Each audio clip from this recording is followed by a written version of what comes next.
Serial की कहानी में पूरे हफ्ते क्या क्या हुआ, आज उसका अपडेट देंगे आपको वीकेंड रिकैप में। वीकेंड रिकैप में सबसे पहले बात करते हैं सीरियल शहर होने को है कि लगता है मेकर्स ने हमारी बातें सुन ली है, क्योंकि अब शहर को इस बात का एहसास हो चुका है कि शहर की मां के मरने में माहिद का कोई हाथ नहीं था और अब तक जो जो चीजें शहर की थी उसे माहिद ने संभाल कर रखा हुआ है। अब मेकर्स समझ गए हैं कि शहर और माहिद को करीब लाना पड़ेगा, क्योंकि इनके बीच की नफरत कहीं न कहीं कहानी का मजा किरकिरा कर देती है। इसलिए तो अब माहिद अपनी शहर के लिए उसकी मनपसंद की बाली भी लेकर आएगा, जिसे देखने में दर्शकों को जरूर मजा आएगा। तो वही टूटी हुई तस्वीर जो हमने माहिद को दी थी।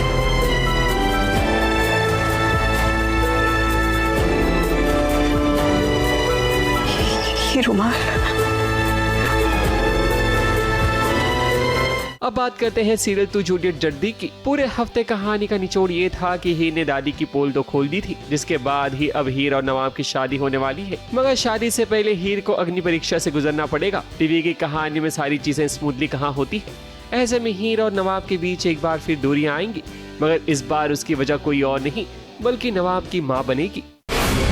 हीर अकेले चल पड़ी है आगे।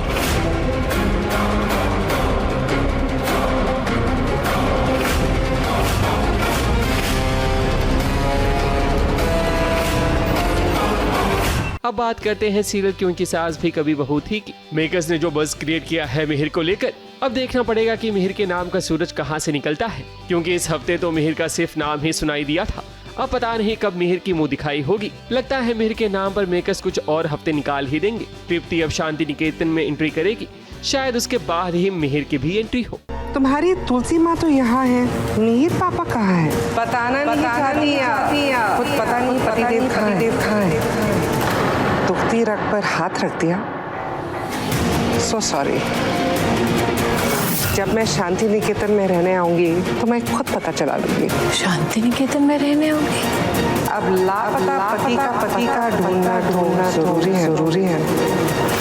अब बात करते हैं सीरियल ये फितूर तेरा की। कहानी में सौम्या और जीत का ट्रैक काफी इंटरेस्टिंग नजर आ रहा है और कहानी को जिस तरह से प्रेजेंट किया जा रहा है वो भी देखने में मजा आ रहा है। सौम्या और जीत की केमिस्ट्री भी बखूबी जम रही है। कहानी की बात करें तो अब जीत घर छोड़कर एक गैराज में रहने के लिए चला गया है, जिसके कारण सौम्या भी वहां पहुंच जाएगी और कहीं ना कहीं सौम्या अब जीत को वापस घर लेकर ही आएगी। आप प्लीज आप मेरे साथ घर चलिए, मैं पापा से बात करने की कोशिश करूंगी। ये जो हिम्मत अपने बाप से बात करने के लिए मेरे लिए दिखा रही हो, पहले खुद के लिए दिखाओ। पापा हमें मुझे ऐसा लगता है कि ये घर छोड़ के जाना was not fair for him, तो उसे एक दूसरा मौका मिलना चाहिए। कृष ने कुछ गलत नहीं किया है, मुझे भी कृष की बात सही लग रही है। उसके बहकावे में आकर हमारे खिलाफ उसकी पैरवी कर रही हो, क्यों? चक्कर वक्कर तो नहीं चल रहा उसके साथ? प्रेम प्रसंग देखिए देवर्षि, एक गुंडे पर दिल हार गई आपकी बिटिया रानी। अब बात करते हैं सीरियल तुमसे तुम तक की।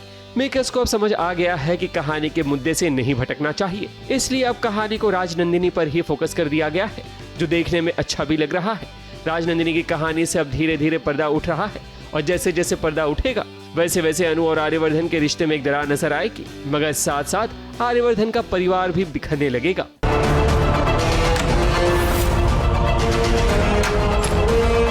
अच्छा हुआ जो कल रात को मैंने तुम्हारी माँ के साथ सारी बातें सुनी। अब देखती जाओ, खेल अब और भी ज्यादा इंटरेस्टिंग होगी।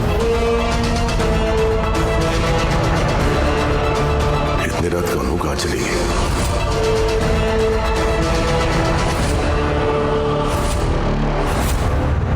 अब बात करते हैं सीरियल जूही मूवी की। जूही की कहानी को जिस तरह से दिखाया जा रहा है वो काफी इंटरेस्टिंग लग रहा है।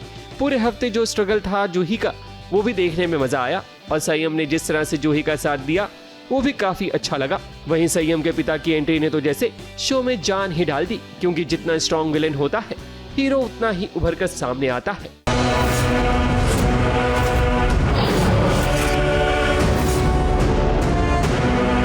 प्रणाम जज साहब, आप खड़े क्यों हैं? बैठ जाइए। आप सभी लोग बैठ जाइए। आप अपनी प्रोसीडिंग शुरू कीजिए। हमारी कंपनी पर आरोप लगाया गया है, हम इन्हें मातृत्व लाभ नहीं देना चाहते थे। विटनेस नहीं बदल सकते हैं। तुमने सही कहा बेटा, नियम बदल नहीं सकते लेकिन खेल तो बदल सकते हैं। माय लॉर्ड, ये मेरी क्लाइंट्स को डरा रहे हैं। अगर डराने पे उतरो ना तो लोग दहल जाएंगे। वकालत जानती हैं आप, केस भी खत्म, ये भी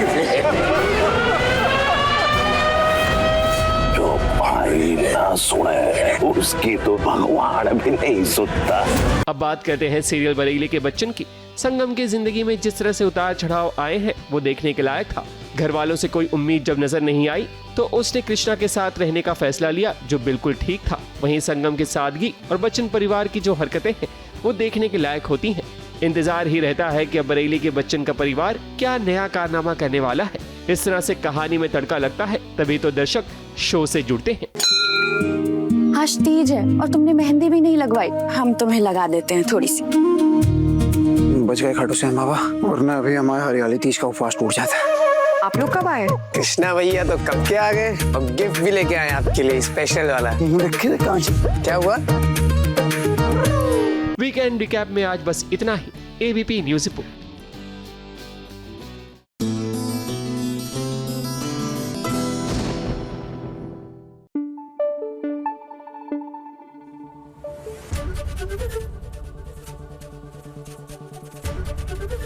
एबीपी न्यूज आपको रखे आगे।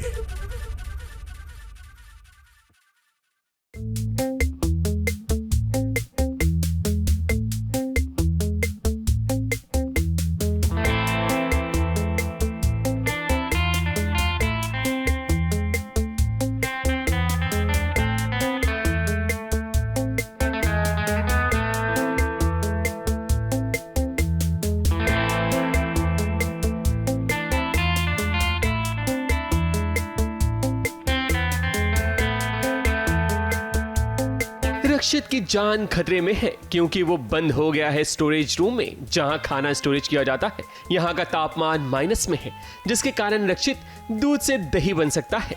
मगर रक्षित को घबराने की जरूरत नहीं, क्योंकि टीवी की सुपर बहू अपराजिता आ रही है उसे बचाने के लिए।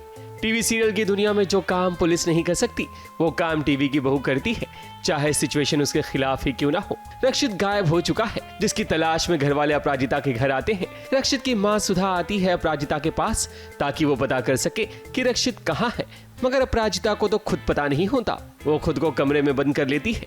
वो नहीं चाहती कि सुधा से बात करे, क्योंकि उसके पास भी कोई जवाब नहीं होता। भगवान के लिए बता दो अपराजिता कहाँ है मेरा बेटा?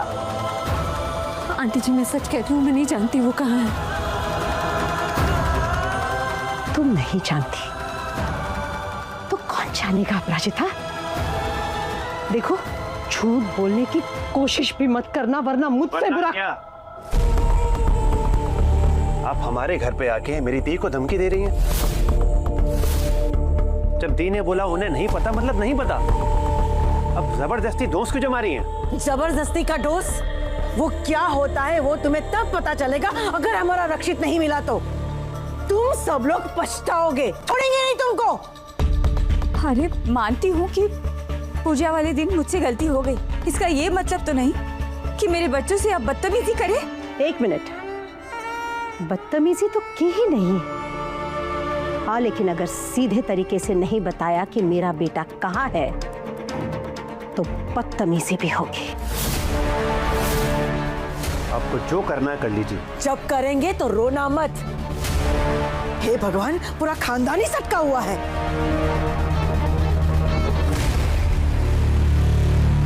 सर मुझे वहां पे छोड़ के चलेगा, फिर घर नहीं गए तो कहाँ गए?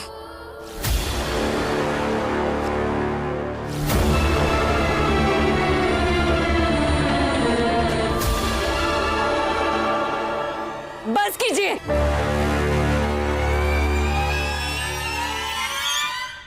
देखिए, हम अगर आपस में ही लड़ते रहेंगे तो रक्षित सर को कैसे ढूंढेंगे? इतनी एनर्जी उन्हें ढूंढने में भी तो लगा सकते हैं ना। हम पता नहीं वो कहाँ होंगे, किस हाल में होंगे। अरे वाह, मेरी भोली बिंदु, तुझे नहीं पता हमारा रक्षित कहाँ है? अपराजिता ने सोच लिया है कि वो किसी तरह रक्षित को बचा कर रहेगी, क्योंकि उसने आखिरी बार रक्षित को जहां देखा था वो उसे याद आ गया है। और देखो, घर की खिड़की का जितना टीवी की बहू इस्तेमाल करती है उतना कोई नहीं करता। दरवाजे पर सुधा, इरा, पुलिस सब खड़े होते हैं, मगर सभी की आंखों में धूल झोंक कर अपराजिता भाग जाती है। अपराजिता अब रक्षित को उन गुंडों से बचाएगी जो उनका कंसाइनमेंट लेकर भागे थे। रक्षित और अपराजिता ने पूरा काम सही तरीके से अंजाम दिया था, मगर अब इन पर किसी की बुरी नजर लग गई है। देखा था आपको आखिरी बार रक्षित सर, यहाँ से कहाँ चले गए आप? इनको देखा कहीं आसपास आपने? कोई है? दरवाजा खोलो।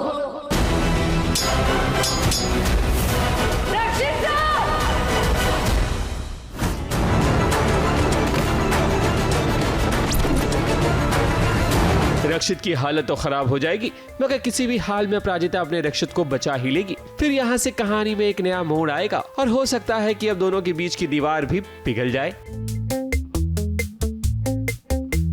ABP news report.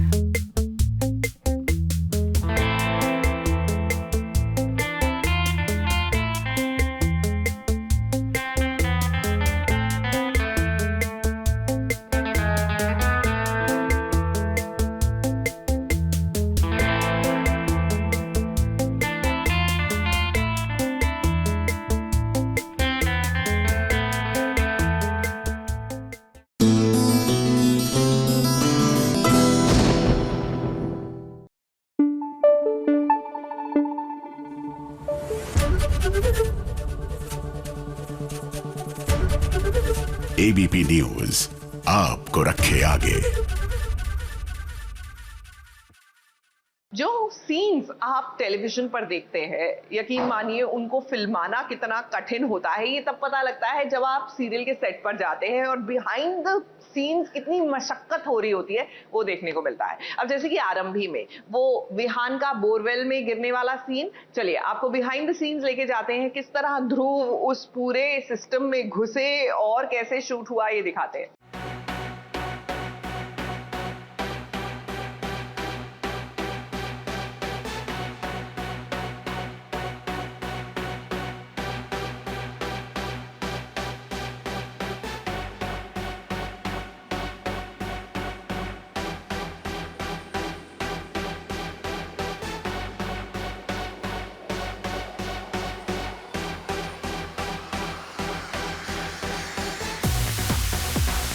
ये शूटिंग नहीं है आसान। इस पूरे सीन को देखकर आपको समझ में आ ही गया होगा।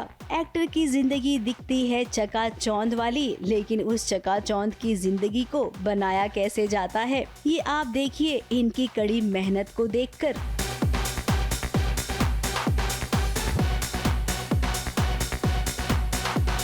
अब विहान की जान को खतरा है, वो एक बोरवेल में गिर गया है। आरंभी परेशान है, वो चाहकर भी अपने बेटे को बाहर नहीं निकाल पा रही है। ऐसे में अपनी दोस्त आरंभी को परेशान देखकर ध्रुव रह नहीं पाया और देखिए विहान को बचाने के लिए उसने अपनी जान जोखिम में डाली। अब हार्नेस पहनकर वो बोरवेल के अंदर गया है। बोरवेल में बिल्कुल भी जगह नहीं है, लेकिन ध्रुव ने दिमाग लगाया और वो विहान को बाहर निकालने में कामयाब भी हुआ। अब ये जो पूरा नज़ारा आप देख रही है ना, इस सेटिंग दादा ने इस बोरवेल को बनाया है। इसे बनाने में काफी वक्त लगा है। यूनिट वालों की मेहनत रंग लाई है। डायरेक्टर और कैमरामैन ने भी बहुत मेहनत की है। साथ साथ ना इसकी हाइट देखिए कितनी ऊंचाई से इसे शूट किया गया है।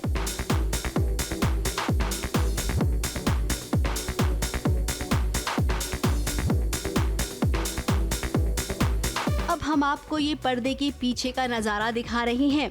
जब आप टीवी स्क्रीन पर इस सीन को देखेंगे ना, तब आप जरूर कनेक्ट कर पाएंगे कि इस सीन को कैसे शूट किया गया था, इस सीन के लिए कितनी मेहनत लगी।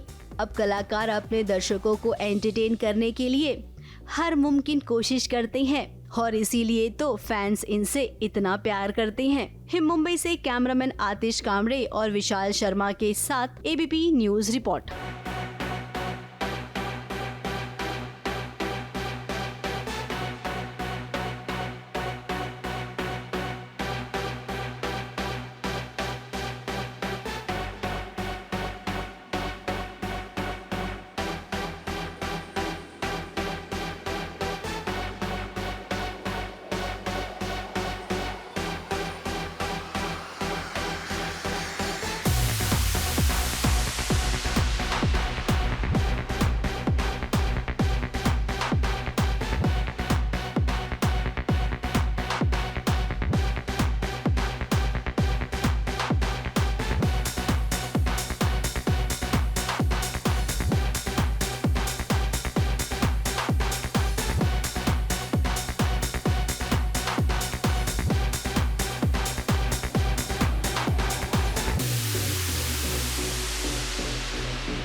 एबीपी न्यूज आपको रखे आगे।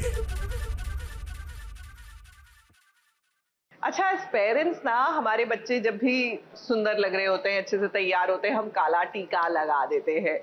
और बताओ, लाइफ में व्हेन यू नो कि आप एक्चुअली एक फुल सर्कल आपने कमा लिया है जीवन का, या ये सफर आपने तय कर लिया है, जब बच्चे यही चीजें अपने माता पिता के लिए करते हैं। जैसे कि ये रिश्ता क्या कहलाता है में अबीरा और अरमान बड़ा ही सज धज कर घर से बाहर निकल रहे हैं, और देखिए दोनों बेटियां किस तरह उनको काला टीका लगा रही हैं।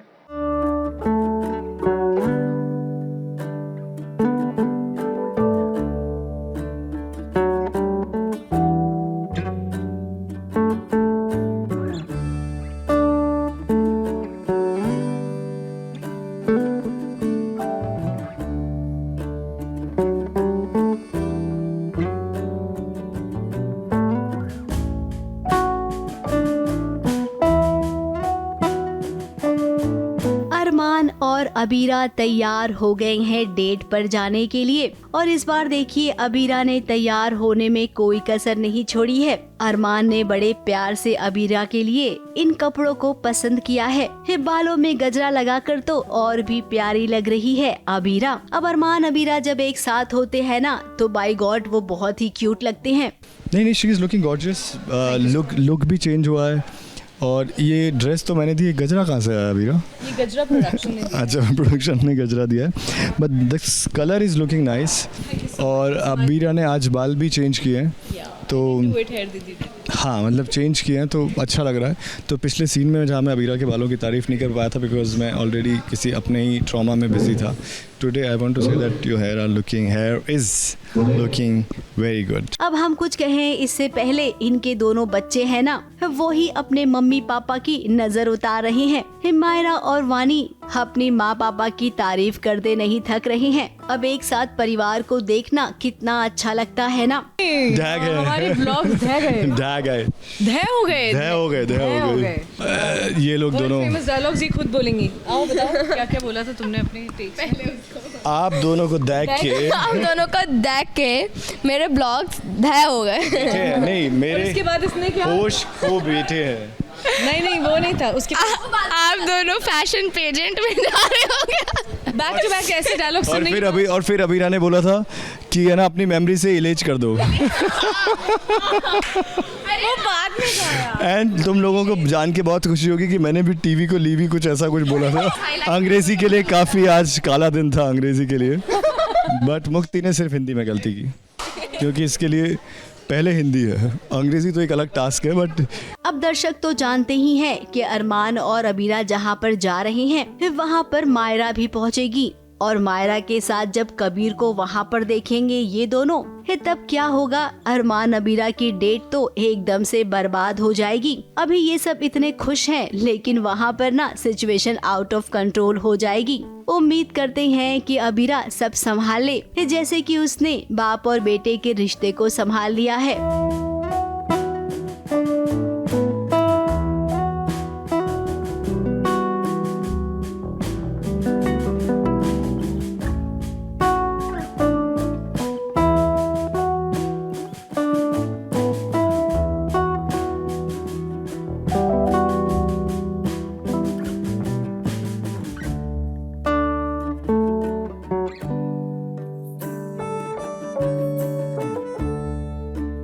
अब कुछ दिनों से अरमान और अरमान के पिता के बीच में अनबन चल रही थी। अब इस अनबन को दूर करने के लिए जानबूझकर दोनों को किचन में भेजा गया कॉफी बनाने के लिए। इसी बहाने दोनों के बीच के गिले शिकवे भी दूर हुए। तो जैसे अबीरा ने ये वाली प्रॉब्लम सॉल्व कर दी ना, अब आगे जो होगा ना अबीरा, वो भी आपको सॉल्व ही करना पड़ेगा।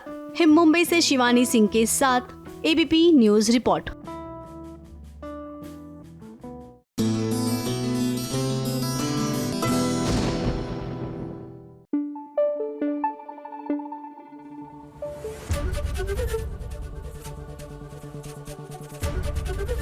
एबीपी न्यूज आपको रखे आगे। सीरियल याद शादी में सृष्टि का ये मराठी मुलगी वाला लुक उफ दिल ले गया, खूब छान। जी हाँ, शादी की रस्में चल रही हैं and she is taken that look and she is looking wow.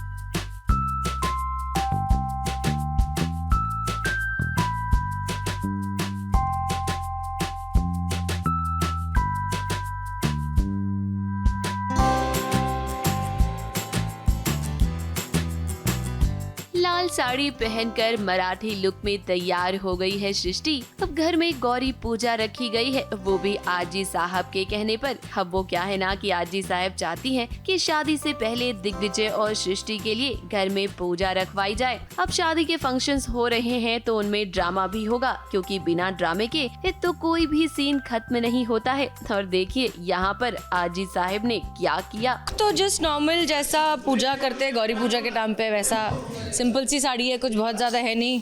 Mehndi हो चुकी है। शादी से पहले गौरी पूजा होती है। आई थिंक वो दुल्हन के लिए ज़रूरी होती है। एक अच्छा पति मिलता है कि दुल्हन को एक अच्छा पति मिले।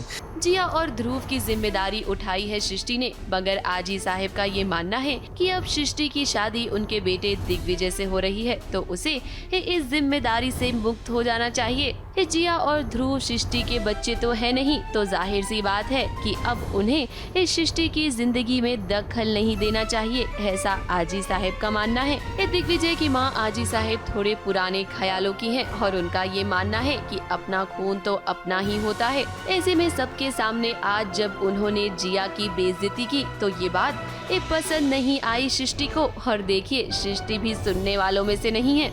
अगर आजी साहब शेर है ना तो सृष्टि सवा शेर। आई साहब किसी को पसंद नहीं करती। आई साहब आप किसी को पसंद नहीं करते ना?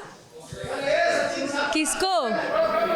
बस अपने बेटे के अलावा इन्हें कोई पसंद नहीं है। इन्हें सबसे परेशानी है, जहाँ मौका मिलता है ये ताना मार देती हैं। साहब अभी थोड़ा एक ओल्ड स्कूल है, शायद खून का रिश्ता नहीं है या कुछ है तो उनको लग रहा है। और ध्रुव के जो फादर हैं आई थिंक वो जेल में हैं, तो उनको थोड़ा डाउट है कि ये बच्चा आगे बढ़ के आगे आके कैसा बनेगा। दोनों सख्त हैं, सृष्टि भी है और ऐसा भी बोला। हाँ, बीच में मैं पिस रहा हूँ।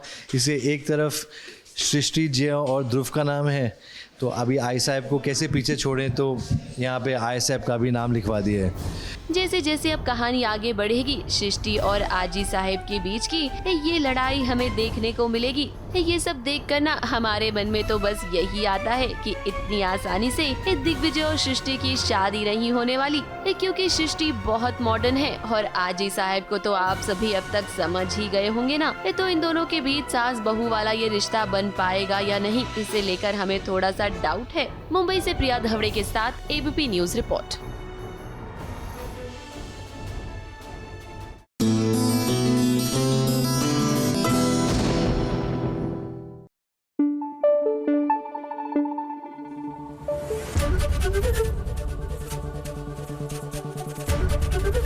एबीपी न्यूज आपको रखे आगे। देखिए, अगर हमें अपने टीवी एक्टर से कुछ सीखना चाहिए ना, how they switch on end of in between shots. मतलब इतने लंबे इनके वेटिंग आवर्स होते हैं और इसलिए इनको बीच में ब्रेक भी बहुत लेना पड़ता है। शॉट चेंज हो रहा होता है, लाइटिंग चेंज हो रही होती है, एंड जरा सोचिए, you are in the middle of a serious scene and then it's like a cut because camera angle बदल रहा है, and then you have to switch off and then switch on exactly at that moment again. बाबा रे, मुझे तो सोच के कई बार लगता है हाउ डू दे मैनेज। बहरहाल इसके पीछे का राज ये होता है कि जब इनका ऑफ टाइम होता है ना, ये टोटली मस्ती मोड में आ जाते हैं। तो चलिए आज आपको ये फितूर तेरा की जो सौम्या है उनके मेकअप रूम की मस्ती दिखाते हैं।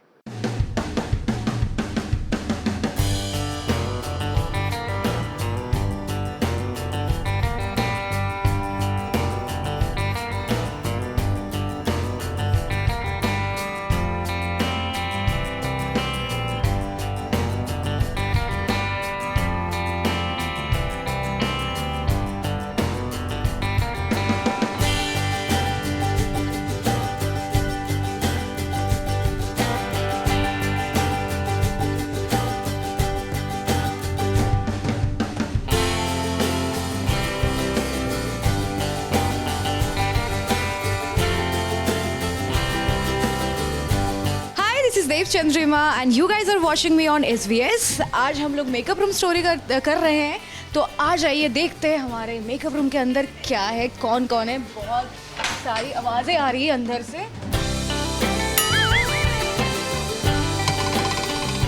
मैं ये कहना चाहती हूँ मेकअप रूम मेरा है, नाम बाहर मेरा लिखा है, पर ये दोनों इधर ही मिलते हैं। आप एक बार नेम प्लेट का साइज देखिए, पता चल रहा है क्या? तो आज ईशानी ने एक बहुत ही अच्छा हेयर स्टाइल किया।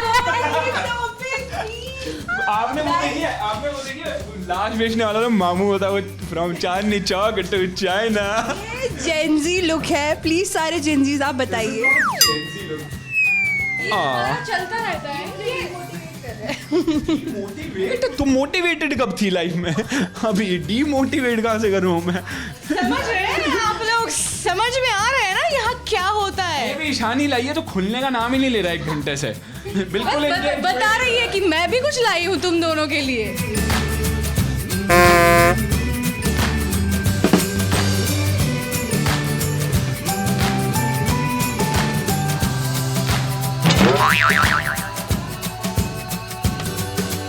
खाना तो खत्म हो गया है, बहुत देर हो गई है। ये अच्छा है, इसका मतलब ईशानी नहीं लाई है। ईशानी नहीं लाई, ये कोई और लाया होगा। अच्छा है।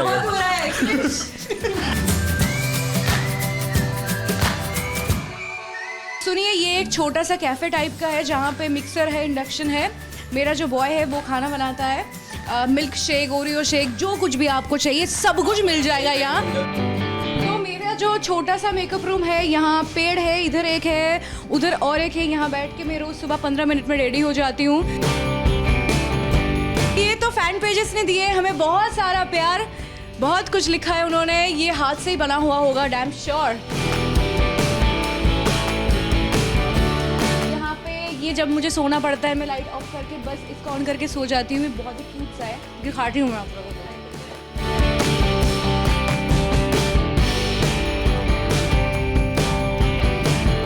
मतलब अंदर आते ही आप लोगों को पता चल जाएगा ये मेरा मेकअप रूम है।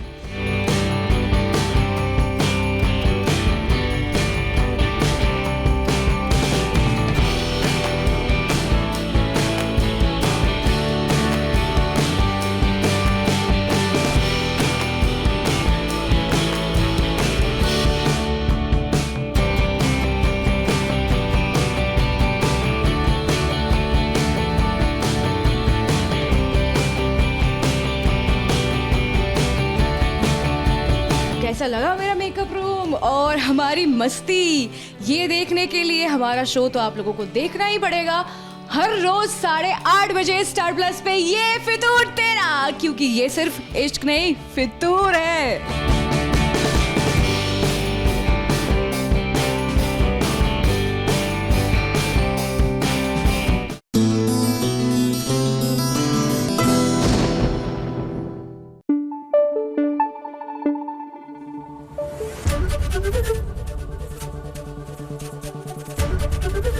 ABP न्यूज आपको रखे आगे। कहते हैं ना कि किसी के झूठ से अगर किसी का अच्छा हो तो उस झूठ को गलत नहीं मानते। अब देखिए ना, माता पिता को कई बार कुछ उनके लिए जो सही है वो करवाने के लिए बच्चों को कोई ना कोई हथकंडा तो अपनाना ही पड़ता है, जैसे कि उड़ने की आशा में सचिन ने किया। रेणुका क्योंकि अपनी मेडिकल कंडीशन को लेकर बिल्कुल सीरियस नहीं है, ऐसे में उनको बहला फुसलाकर और ये कह के कि अस्पताल तो हम इनॉग्रेशन के लिए लेके जा रहे हैं, रेणुका को हॉस्पिटल तक पहुंचाया गया है।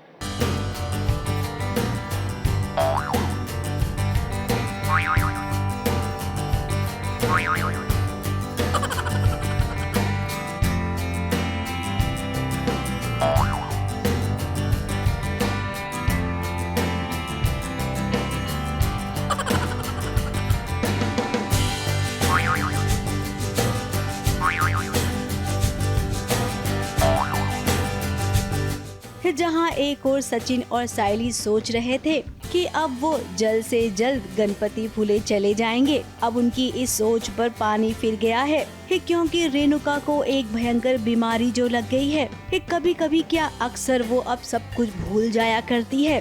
पुरानी बातें तो उसे याद होती है, लेकिन प्रेजेंट में जो हुआ है वो उसे याद नहीं होता है। क्वेश्चन आंसर वाला एक सेशन हुआ, वहाँ पर इतना पता चला कि उसको पुरानी यादें तो याद है, पर आज के टाइम पे या एक दो दिन के टाइम पे या एक हफ्ते के टाइम पे जो कुछ भी इवेंट्स होते हैं वो थोड़ा भूल रही है। तो कंक्लूड कर पाए तो सचिन और साहिल काफ़ी परेशान है कि भगवान ना करे कुछ गलत निकले, एंड अभी वो हमें पता चलेगा जब रिपोर्ट्स आई। इनफैक्ट अभी अभी अस्पताल में जब नर्स ने कहा कि आपको इस रूम नंबर में नहीं इस रूम नंबर में जाना है, तब भी रेणुका भूल गई। अब साइली और सचिन तो परेशान हैं। अगर रेणुका से ये कहेंगे कि चलो अस्पताल तुम्हारा चेकअप कराना है तो वो कभी नहीं जाएगी। इसीलिए रेणुका को यहाँ पर झूठ बोलकर लाया गया है, ये कहकर कि अस्पताल का तुम्हारे हाथों इनॉग्रेशन करवाएंगे। आज डायग्नोसिस सेंटर का बाबा की बाइकों को हमने ऐसा चकमा दिया है कि उससे इनॉग्रेशन करवा रहे हैं, और जो डॉक्टर है जो मेरा दोस्त है विशाल, उसके साथ ये सेटिंग किया है कि बाबा की बाइकों को ये टोपी पहनाए कि चीफ गेस्ट बना के उसे लेके आ रहे हैं, उससे इनॉग्रेशन करा रहे हैं। सब ऐसा हम लोग दिखा रहे हैं कि बहुत इंपॉर्टेंट है वो, और उसी बहाने डायग्नोसिस सेंटर में लेके आके उसकी फुल बॉडी चेकअप कराते हैं, करवाना चाहते हैं, क्योंकि वो आजकल चीज़ें भूल रही है और हम सब परेशान हैं। पर अगर डायरेक्टली उसको बोलते तो वो आती नहीं, तो उसको थोड़ा शेंडी लगा के हम लोग डायग्नोसिस सेंटर में चेकअप कराने आए हैं। अब रेणुका तो रेणुका है, उसके सीन में अगर कॉमेडी ना हो तो मजा नहीं आता है। फिलहाल बाबा और रेणुका अस्पताल आए हैं। रेणुका का सारा चेकअप भी हो चुका है। सचिन और साइली को थोड़ी सी राहत मिली है। अब रोशनी को तो जानना होता है ना कि आखिर चल क्या रहा है। ये पीछे पीछे वो भी आई है, और जैसा कि हमारे दर्शक जानते हैं कि इन दिनों साइली का भी कोई पीछा कर रहा है। बार बार साइली को मैसेज भी आता है, वो 7 साल का सच। अब वो सच क्या है हम तो जानते हैं, लेकिन दर्शक नहीं जानते हैं, और ये सच है सचिन और साइली के बेटे के बारे में। और ये जो साइली को बार बार किसी का मैसेज आया जा रहा है, सच सच सच 7 साल का सच, सच से मुंह मत मोड़ो, ये वो, तो वो भी फिगर आउट करते हैं कि वो चीज़ है क्या, कौन है जो इतना रैंडमली मैसेज और कॉल कर रहा है साइली को, और क्यों कर रहा है ये सब। अब देखिए बाबा और रेणुका को ऐसे छोड़कर सचिन और साइली तो नहीं जाएंगे। दोबारा से गणपति फूले, फिर ऐसे में जब वो मुंबई में रहेंगे तो सबसे ज्यादा दिक्कत होगी रोशनी को। इसका मतलब ये है कि कहानी में रेणुका की बीमारी के अलावा एक और हाई पॉइंट भी आने वाला है। मुंबई से कैमरामैन प्रकाश पाटिल के साथ एबीपी न्यूज रिपोर्ट।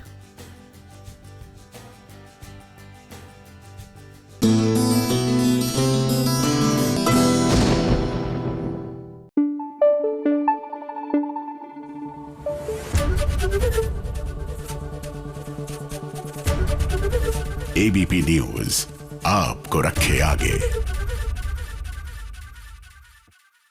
अच्छा, ये सीरियल की वैम्प्स भी ना देर लाइक बुरा वक्त कभी भी चला आता है और इनसे पीछा छुड़ाना बड़ा मुश्किल होता है। मन्नत और विक्रांत बड़ी मुश्किल से तो ये दोनों एक ही टेंजेंट पर आते हैं और इन दोनों की प्रेम कहानी आगे बढ़ती हुई दिखती है। एन मौके पर कोई ना कोई मंडराता हुआ आ जाता है, जैसे कि मान्यता आ गई है भेस बदलकर दुआ को किडनैप करने के लिए।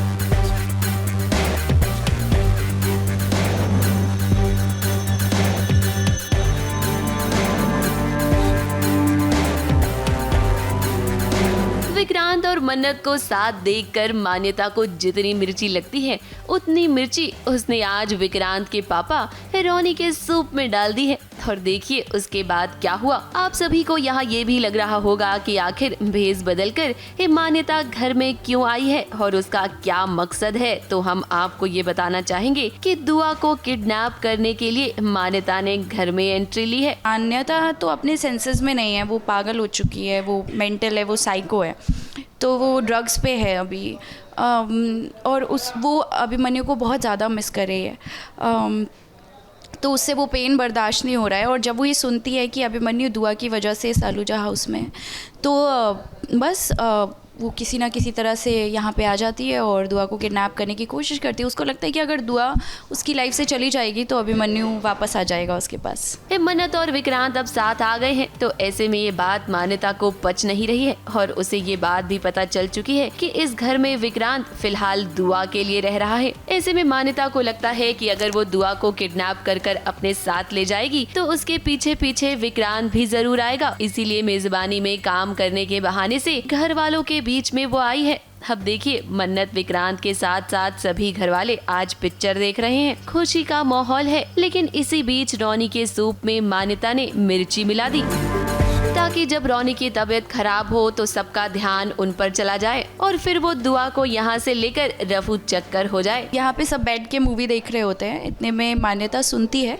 कि मन्नत रौनी जी से बात कर रही है, आप ज़्यादा तीखा मत खाइए अदरवाइज़ आप बीमार हो सकते हैं।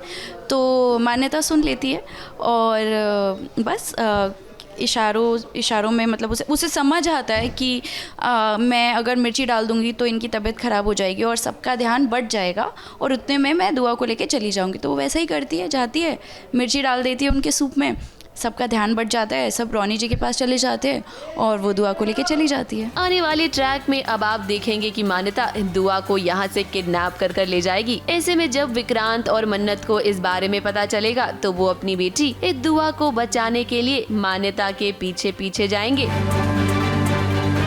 मुंबई से विशाल शर्मा के साथ एबीपी न्यूज रिपोर्ट।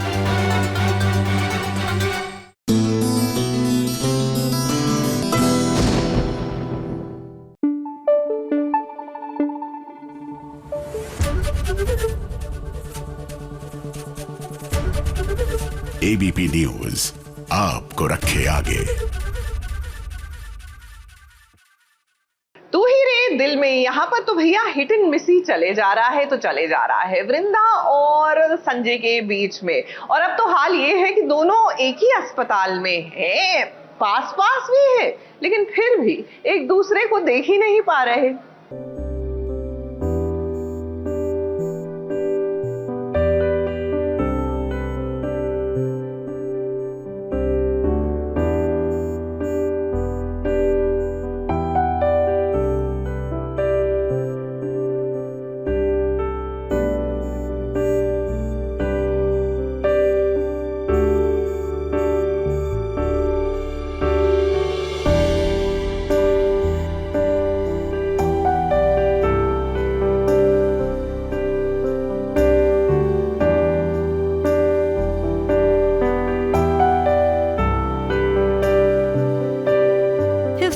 संजय पहुंच गया है अस्पताल अपनी माँ को ढूंढते ढूंढते। अब वृंदा तो माँ जी को उस हालत में लेकर आई थी, अगर संजय अपनी माँ को उस हालत में देखता ना तो एकदम से टूट जाता।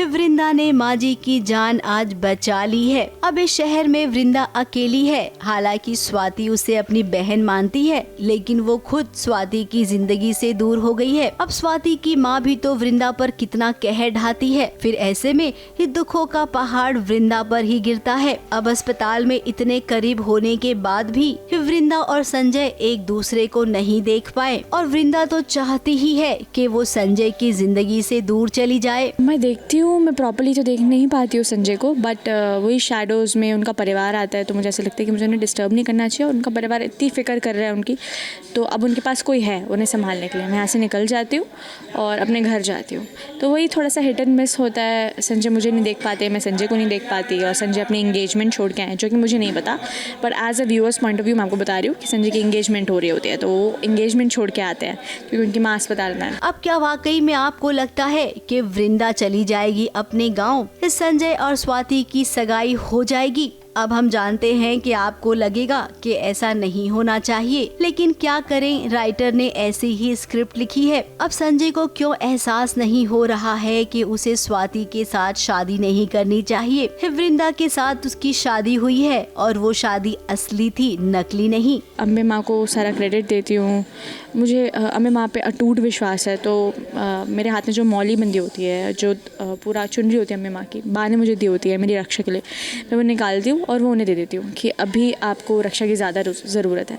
तो एक बॉन्ड ऐसा बन गया जैसे कि मैं उन्हें अपने माँ जैसे ही देखती हूँ कि अगर मेरी माँ होती तो शायद से उनकी शक्ल भी ऐसे ही होती, उनके फेस पर भी इतनी शीतलता रहती, इतने प्यार से बात करती, तो इसलिए मैं ज़्यादा इमोशनल हो जाती हूँ। खैर, अब जैसा जैसा लिखा गया है वैसा तो होगा। भले ही सगाई में वृंदा ना पहुँचे, लेकिन हाँ, शादी में तो वो जरूर आएगी और तब देखेंगे कि वृंदा को सामने देखकर क्या मंडप में फेरे ले पाएगा संजय स्वाति के साथ।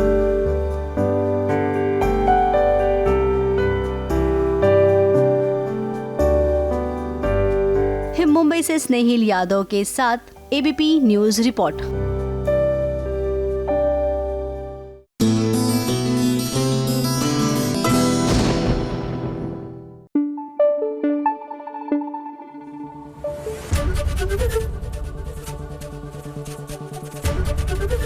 एबीपी न्यूज आपको रखे आगे। सीरियल वसुधा में हमारी वसुधा अब अपना घर छोड़कर जा रही है। जी हाँ, आसान नहीं होता किसी के लिए भी। देखिए, परिवार के लिए ये कदम उठाना, उठा तो ये परिवार की खुशी के लिए, उनकी सलामती के लिए रही है, और जाहिर सी बात है ऐसे में घर वाले भी बहुत ही इमोशनल हो रहे हैं।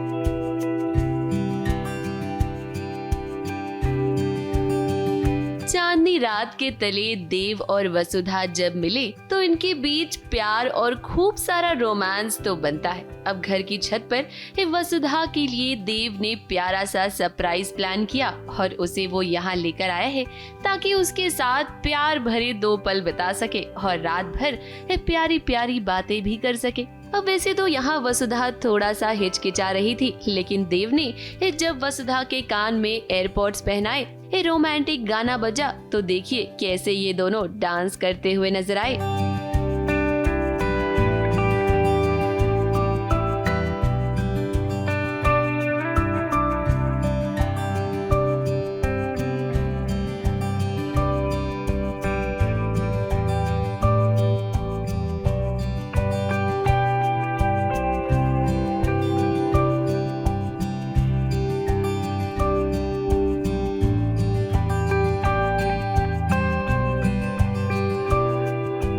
देव और वसु बहुत दिनों से अच्छे से बात भी नहीं कर पाए हैं और बहुत घर में मुसीबतें चल रही थी, प्रॉब्लम्स आ रखी थी, तो देव और वसुधा एकदम डिटैच से थे और उनके बीच में भी थोड़ी अनबन चल रही थी। तो काफ़ी टाइम बाद देव ने कुछ प्लान किया था जहाँ पे हम थोड़ा मी टाइम स्पेंड कर सकें, लेकिन यहाँ भी वसुधा ऑक्यूपाइड ही थी अपने थॉट्स में, देवी हुकुम के थॉट्स में, क्योंकि देवी हुकुम की भी तबीयत ठीक नहीं है और देव को ये बात तो पता ही नहीं है। जैसे उसे पता लगती है तो वो भी बोलता है कि हाँ तुम जाओ।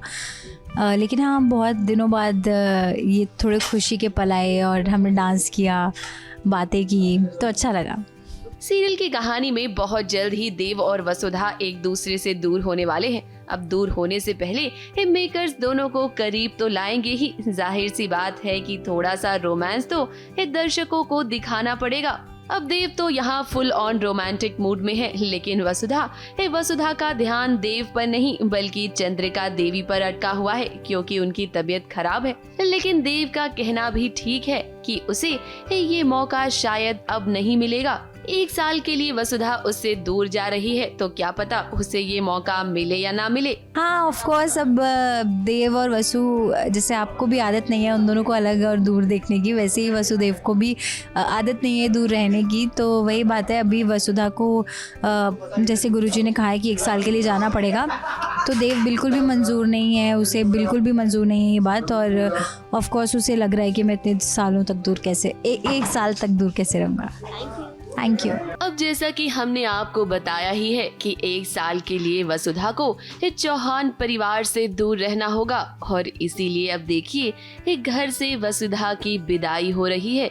ये व्रत करना कितना मुश्किल है, इस बारे में हमें खुद वसुधा ने बताया है। व्रत की शर्तें कुछ ऐसी हैं कि कोई मिल नहीं सकता, बाबूसा तक को नहीं पता चलेगा मैं कहाँ जा रही हूँ, और मैं अकेली रहूँगी 1 साल तक, कोई कांटेक्ट नहीं, नो फ़ोन नथिंग। तो बहुत मुश्किल है ये व्रत पूरा करना, लेकिन फिर भी वसुधा ने अब सोच लिया तो वो करके तो रहेगी। बाकी देखते हैं क्या मुश्किलें आती हैं और देव मिलने आता है नहीं आता। वैसे तो आना अलाउड नहीं है। जाते जाते वसुधा से हम यही कहना चाहेंगे कि वसुधा, आपने इतनी बड़ी जिम्मेदारी उठा तो ली, लेकिन क्या 1 साल के लिए आप अपने परिवार और देव से दूर रह पाएंगी?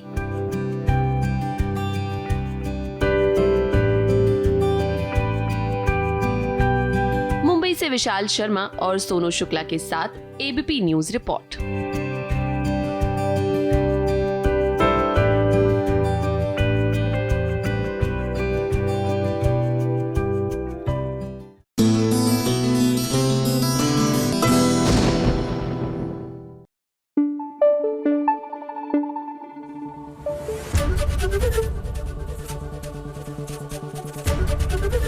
एबीपी न्यूज आपको रखे आगे।